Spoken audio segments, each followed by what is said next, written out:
Welcome back to Hiking with Kathleen. We just got home from a month-long camping trip.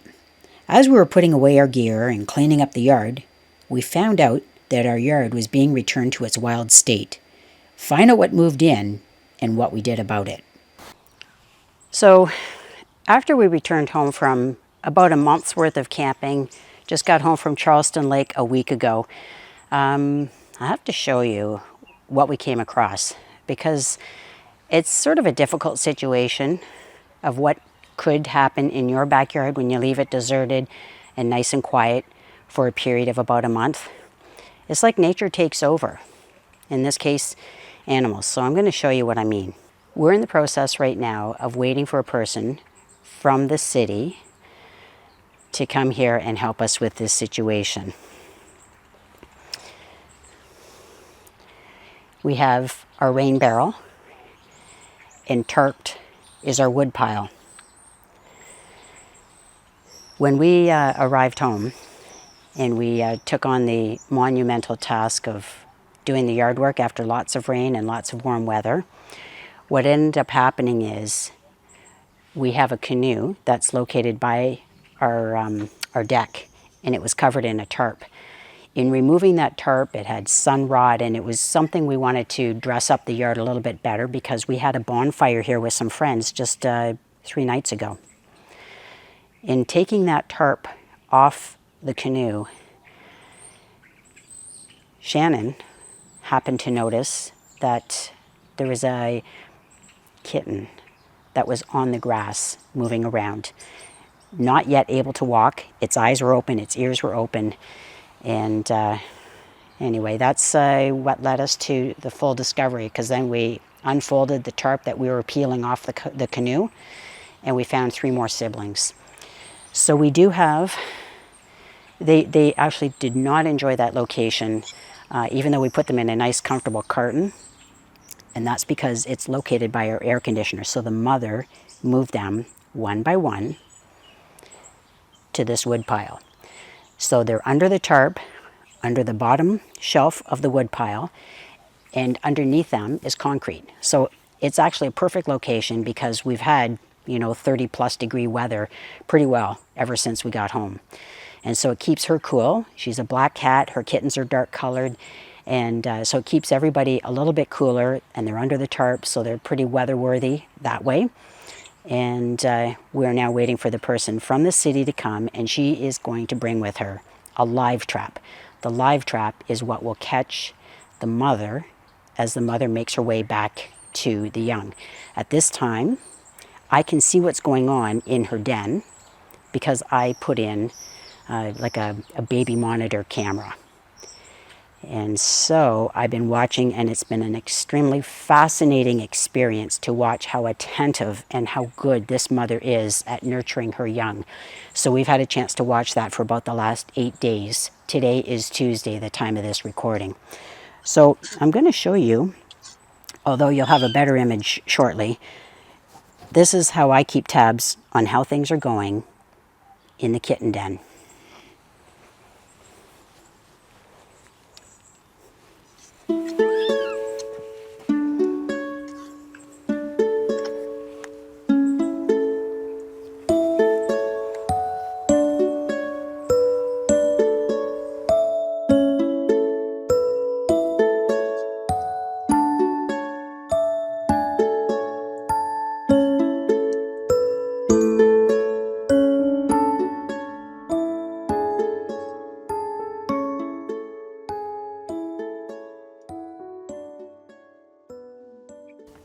When the mother returns, she slides in here. To keep track of her comings and goings, I've also set up a trail cam on the outside so I can see when she's coming and going. So as I say, it's been a fascinating experience for us to be able to observe the mother's behavior and the young. Oh my gosh, when they know it's their mother, and that's why I didn't want to just creep up to the tarp, because if I did, they'd think it's mama coming home. I wanted them to hear my voice, and then they know, oh yeah, that's that person I think that lives around here. And so what happens is the mother comes back to her den, and they erupt in a chorus of meowing. So it's actually really heartwarming to hear that.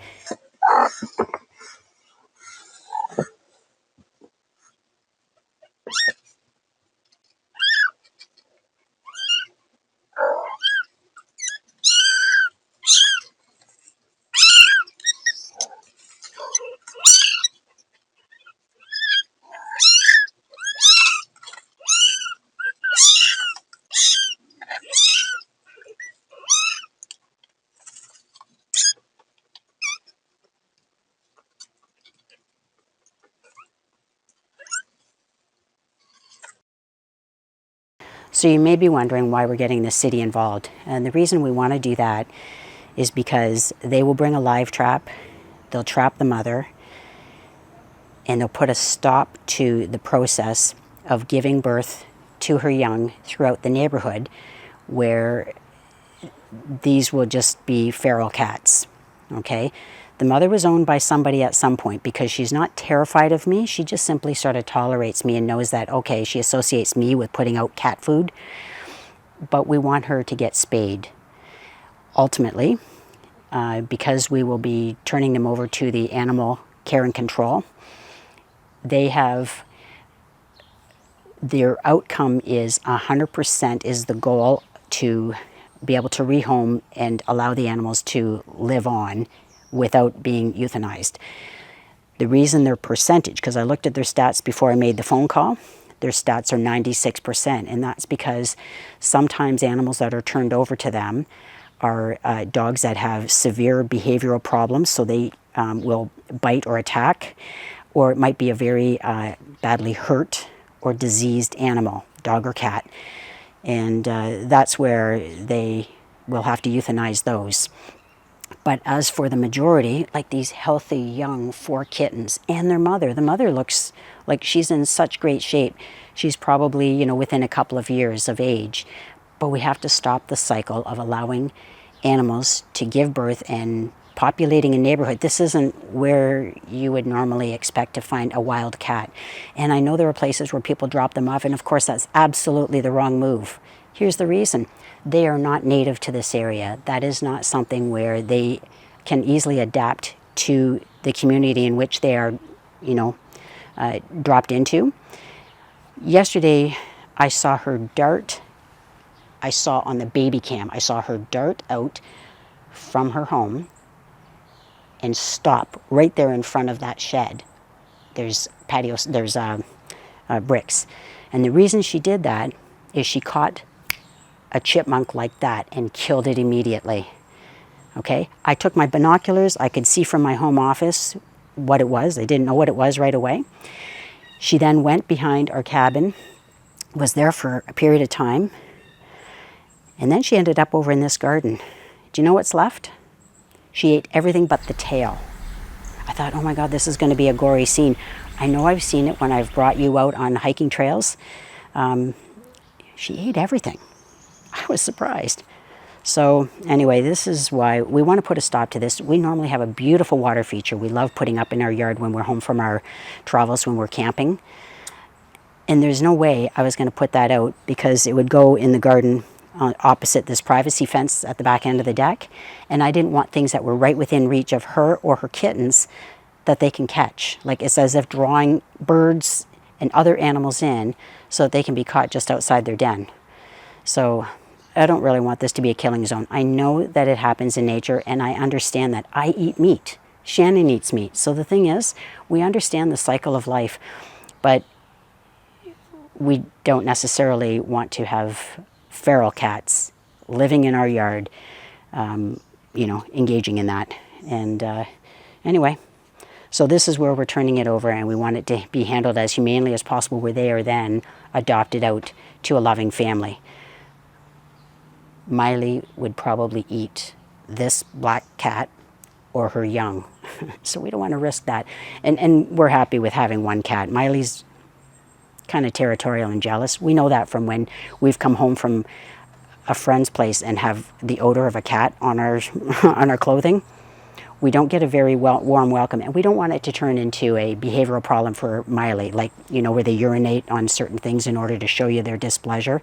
So we're going to keep everything as it is. We're happy with one cat. So now we want to make 5 other families happy.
All right, Mama.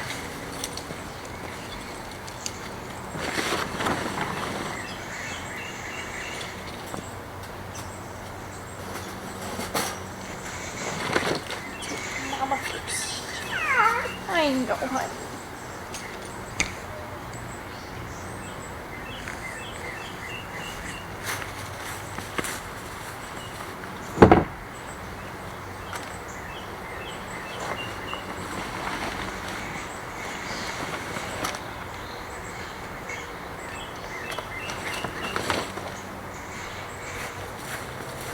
There was one in there that was hissing. Okay. They're so cute. I would guess probably 3 weeks. Yeah. Ish. Because last week, they couldn't move. Right. They just recently opened their eyes and stuff. Their eyes were open. Okay. So what we saw is that they just laid on the grass when they came out of the tarp. And so here we are 8 days later. And yeah, I now would they've say been close crawling to around. 3. They've been crawling around for probably about 5 days. Okay. Like over the wood in the wood pile and that. But they fall. They fall right back. Yeah, they're not very sturdy. They don't have the coordination yet. Yeah. That would definitely indicate younger. It's definitely just those eyes and those ears that are the big telltale sign. So all of them have those big bright blue eyes when they're born. And then they go away at about, I think, 6 to 7, 8-ish weeks. Okay. But yeah, my guess would be about 3 weeks. Okay, Right, thanks for taking care of things. Of course, thank you. Have a great day. You too.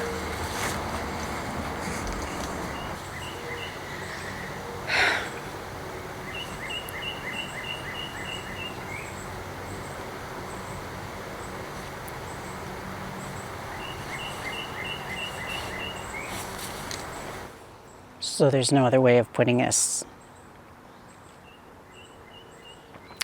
Yeah, because I feel like a traitor, right? The mother was feeling safe and secure.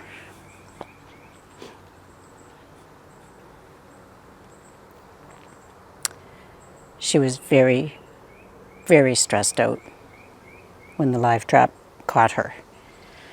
And it's all in the name of being a good mom. She just wanted to get to the babies. And so I'm not as concerned about the youngsters. I think the kittens will be adopted because they're young and they can grow to become accustomed to people and things like that.